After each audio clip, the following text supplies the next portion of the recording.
شباب عاملين ايه؟ يا رب تكونوا بخير. ان شاء الله النهارده هقول لكم على خدعه سريه موجوده في تليفونات ريدمي. فما تنساش بقى اللايك والاشتراك في القناه. يلا بينا نبدا.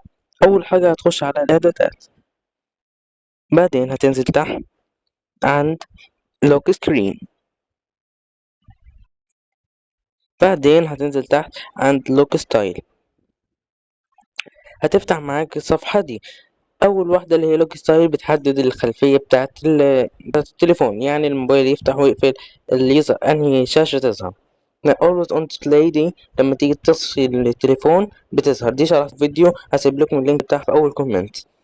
الايكونز بقى تقدر من هنا تتحكم في حجم اللي هي التطبيقات، تقدر تصغر وتكبر. انا هخليها في النص. تمام. تطلع بقى كده اهو ظهرت التطبيقات دي. فونتس الخطوط هندخل فيها دلوقتي، بس الايكونز كمان لو دوست كده استنى دقيقة بيحمل التطبيقات. اهو كده حمل التطبيقات. تقدر كده تكبر وتصغر زي ما انت عايز براحتك. يعني فونتس بقى من هنا تقدر تتحكم في الخطوط، تقدر تكبر الخط تصغر الخط براحتك. تمام. هي اللي هو الطبيعي، تقدر تخليه بولد او لا براحتك. تمام. always on display notification دي لما التليفون يقفل هت... بيجيب لك لما الإشعارات تيجي تبعت لك، يظهر لك الإشعار ازاي.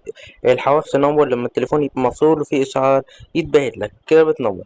وأنا بشرح لكم من على تليفون ريدمي نوت 14 برو.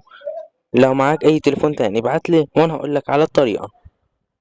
فوت برنت افكتس بقى دي تقدر تتحكم في بصمة الشاشة، تقدر تتحكم في الشكل اللي يحصل لما انت تضغط على الشاشة. تطلع كده. تمام. وول بيبر كنترولز دي بتبدأ تغير الخلفية، يعني هو يغير لك الخلفيات اوتوماتيك. تمام. دوس اجري وكده بتتفعل عندك، يبدأ يغير لك هو الخلفية. السيمز بقى اللي هي شكل التطبيقات على تليفونك. وبكده نبقى خلصنا الفيديو بتاع النهاردة. لو عجبك الفيديو متنسناش بقى باللايك، وأتمنى أن تشتركوا في القناة.